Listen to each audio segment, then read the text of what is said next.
Sumainyo ang kapayapaan.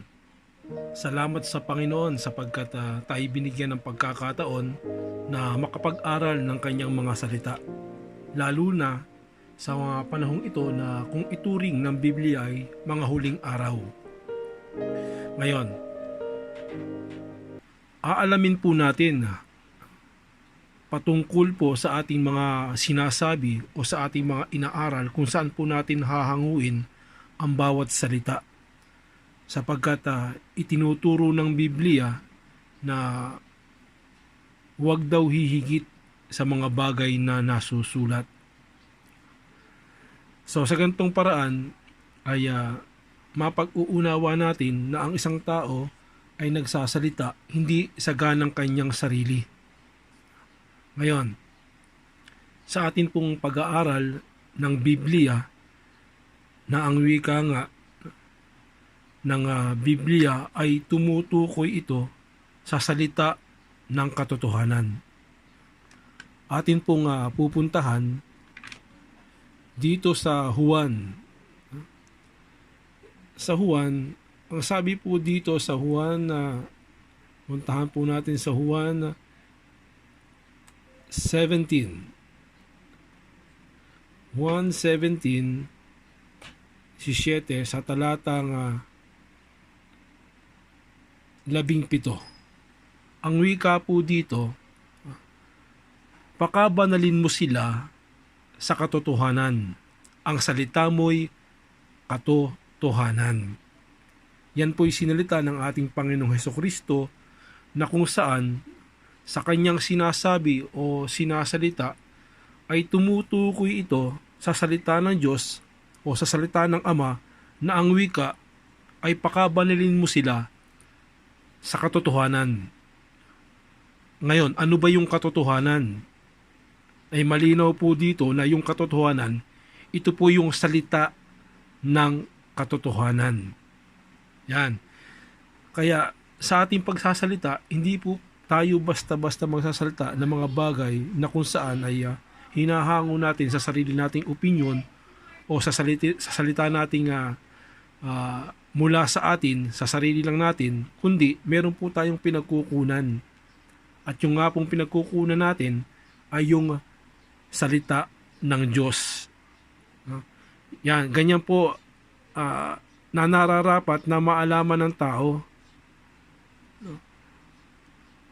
na ang isang tao na nangangaral ay dapat na masiyasat kung yung bang kanyang sinasabi ay napupunta o nagmumula sa salita ng Diyos o sa salita ng katotohanan. At yan naman po inaral o sinalita ng Panginoong Hesukristo na ang wika, ang salita mo, Ama, no, na tinutukoy ng Panginoong Hesukristo, yung Ama, ay salita ang wika ng katotohanan. Yan.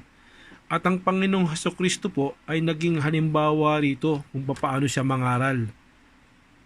Dito rin po sa sulat po ni Juan sa kabanata pong 7, ang wika po dito at sa talata pong 15. Sabi po rito, puntahan po natin. Ganito po ang sabi. Nagsipanggilalas nga ang mga Hudyo na nangagsasabi, paanong nakaalam ang taong ito ng mga karunungan, gayong hindi naman nag-aral kailanman? Sinanggot nga sila ni Jesus at sinabi, ang turo ko ay hindi akin, kundi doon sa nagsugo sa akin. Malinaw po rito na ang sabi ng Panginoong Hesukristo, yung kanyang turo ay hindi mula sa kanya. Kanino po galing? Ang wika ng Panginoon, kundi doon daw sa nagsugo sa akin. So may nagsugo po sa kanya at yung kanyang sinasalita, yung kanyang inaaral o sinasabi ay mula daw doon sa nagsugo sa akin. Yan po ang wika ng Panginoon. Tuloy po natin sa Kabanatang 17. Ganito ang sabi ng Panginoon: kung ang sino mang tao ay nag-iibig, gumawa ng kanyang kalooban, ay makikilala niya ang turo, kung ito'y sa Diyos o kung ako'y nagsasalita na mula sa aking sarili. Tuloy sa Kabanatang 18. Ang nagsasalita ng ganang kanyang sarili, humahanap ng kanyang sariling kaluwalhatian. Datapwat, ang humahanap ng kaluwalhatian yung sa kanya'y nagsugo, ang gayon ay totoo at sa kaniya'y walang kalikuan. Salamat sa Diyos.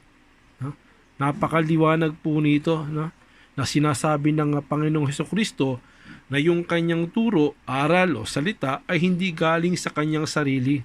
Sapagkat ang wika ng Panginoon, kung ang sino mga tao ang wika, ay nag-iibig gumawa ng kanyang kalooban. Marami po sa atin na umiibig o nag-iibig na ganapin ang kalooban ng Diyos. Ngayon, sa pagganap natin ng kalooban ng Diyos, ay sigurado pong papatnubayan niya tayo at ilalagay niya po tayo kung saan na ang ating nilalakaran o isinasabuhay ay mula sa Kanya. Sapagkat sa paggawa natin ng kalooban ng Diyos, ang wika, makikilala raw ang wika ang Kanyang turo. Makikilala niya ang wika ang turo kung ito'y sa Diyos. Ibig sabihin na marapat muna nating gawin yung kanyang kalooban sa anumang paraan na ibinubulong ng ating damdamin o puso na ano ba yung kalooban ng Diyos. Sa simple o payak na kaalaman, ang kalooban ng Diyos ay sambahin ng Diyos. Ano pa? Ang kalooban ng Diyos ay ibigin ko ang aking kapatid, ang aking kapwa, maging ang aking mga kaaway. Sa mga bagay na ito na natutunan na panimula ng tao, ay ituturo pa ng Diyos sa kanya na malaman ang marami pang bagay na kalooban niya. Sa paraang ibig mo na ganapin yung kalooban niya. Kaya unahin muna natin yung kalooban ng Diyos, kung ito ba'y ayon sa Kanya. At ang lahat, ang wika, o anumang bagay ito, ay ituturo niya. Ituturo ito at makikilala ng tao kung ito ay kalooban ba ng Diyos. Ngayon, ang sabi po dito, o kung ako'y nagsasalita na mula sa aking sarili, yan, makikilala natin, makikilala natin yung kalooban ng Diyos o yung kanyang turo sa pamamagitan ng taong nagtuturo. Ngayon, kung ang tao nagtuturo, itinuturo niya yung kanyang opinion na hindi man lamang nababasa o hindi man lamang sinusuri kung ito ba'y totoo, at naniwala ka sa bagay na ito na wala kang pagkaalam kundi makinig lang sa kanyang opinion o sa kanyang sariling dunong, ay walang kabuluhan po ito. Walang kabuluhan ito. Subalit, ang wika, mga kapatid o mga kaibigan, ang wika po dito, makikilala ang turo ng isang tao kung sa Diyos ito o kung nagsasalita lang siya mula sa kanyang sarili. Ay, dapat nga na yung kalooban muna ng Diyos yung ating ganapin sa ating pagpapatuloy. Ang sabi po dito, ito napakalinaw, lalong pinalinaw ng mga salita, yung mga unang kabanata sa pamamagitan ng mga kasunod nito, na ano ba yung tinutukoy na papaano makikilala ito? Ano ba yung salita ng Diyos o ano ba yung salitang mula sa sariling tao o sa kanyang sarili? Ito, sa kabanatang 18, ang nagsasalita ng saganang kanyang sarili, humahanap ng kanyang sariling kaluwalhatian. Yan po yung napakalinaw at kalimitang nangyayari sa ating kapaligiran na ating naririnig, partikular sa TV, sa radyo, sa lansangan, sa sinumang mangangaral, na kalimitan na ang tao ay nagsasalita sa ganang kanyang sarili lamang. At yung nagsasalita ng saganang kanyang sarili, ito raw ang wika ay humahanap ng kanyang sariling kaluwalhatian. Ang ibig sabihin, yung kaluwalhatiang nararapat sa Diyos ay hindi naiibigay o nabibigay ukol sa Diyos, sapagkat yung kanyang sinasabi sa kanyang sariling opinion lamang o sa kanyang sarili lamang, na sa pamamagitan nito ay ang naluluwalhati at ang ibig niyang luwalhatiin ay yung kanyang sarili lamang. Yung kanyang ibig papurihan o na kumbaga, kita nyo, halimbawa, nagsalita ang isang tao. Ito ang sabi rito, parang gusto niyang pahangain ang mga tao na yung kaluwalhati ang ukol sa Diyos ay mapunta sa Kanya, sapagkat yung kanyang sinasabi ay mula lang sa kanyang karunungan, kaunawaan. Diyan po maraming naliligaw. Kaya salamat sa Diyos, sapagkat marami rin namang tao na nagsisikap na gawin o ganapin yung kanilang inaaral na nauukol lamang sa salita ng Diyos. Hindi ko naman nilalahat, na kundi ang sinasabi ko lang ay dahil sa kapusukan ng tao na ang kapurihan ay mapunta sa kanila, ay nagsasalita sila ng saganang sariling kaunawaan. Ang ibig sabihin, hindi saganang salita ng Diyos. Pero ito naman, kung ang kapurihan naman na gusto mong ibigay na nauukol sa Diyos, ito ang dapat maunawaan ng tao. At ito ang dapat gawin ng tao. Ang wika, datapwat, ang humahanap ng kaluwalhatian niyaong sa kanya'y nagsugo, ang gayon ay totoo at sa kanya'y walang kalikuan. Napakalinaw, ano? Salamat sa Panginoon na ang wika, datapwat, ang humahanap naman ng kaluwalhatiang niyaong sa kanya'y nagsugo, ang gayon ay totoo. Sabi ng Panginoong Hesukristo, hindi niya hinahanap sa kanyang pagsasalita yung kanyang kaluwalhatian, kundi ang kanyang sinasabi, ang wika, ay buhat sa Ama na nagsugo sa kanya. So, sinasabi niya yung salita ng Diyos, salita ng Ama, na hindi sa kanyang galing sarili o sa kanyang sariling ayon sa kanyang sarili, kundi ayon doon sa nagsugo sa kanya, ang gayon ang wika ay totoo at sa kanya'y walang kalikuan. Kaya ito ang ibig nating ipaalam sa mga nag-iibig o nagkakaroon ng interes sa salita ng Diyos, na subukin ng bawat espiritu yung mga nagsasalita o nangangaral kung ang kanila bang sinasabi o iniaaral ay tunay bang nasusulat o iniaral o iniutos ng Panginoon. Yan. Sapagkat Kung hindi gayon, ay lalabas na ito'y hindi katotohanan o hindi totoo, kundi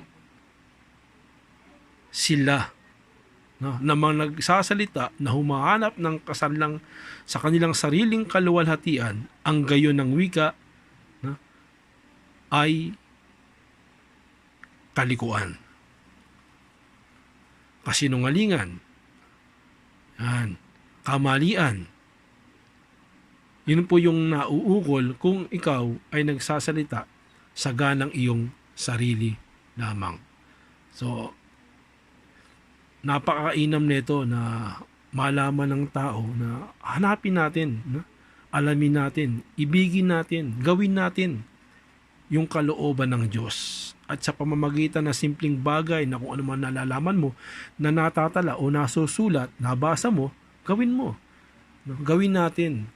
At sa pagkadagdag ng ganun, ibibigyan ka raw ang wika ng Panginoon ng pagkaalam pa. No?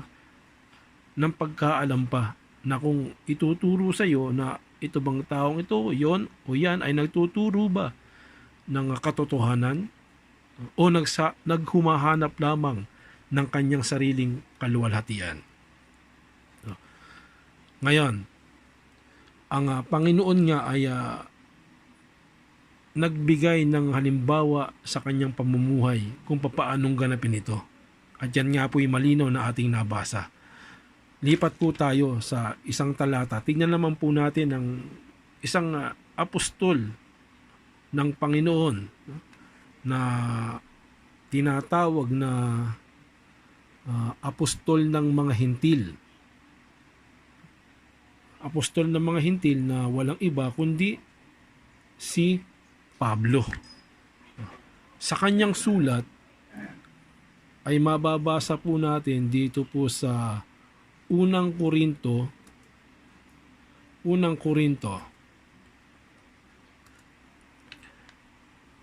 sa kabanata pong 4 at sa talata pong 6. Ang sabi po dito, ang mga bagay ngang ito, mga kapatid, ay inianyo ko sa halimbawa sa aking sarili at kay Apolos dahil sa inyo, upang sa amin ay mga tuto kayo na huwag magsihigit sa mga bagay na nangasusulat, upang ang sinuman sa inyo ay huwag magpalalo ang isa laban sa iba.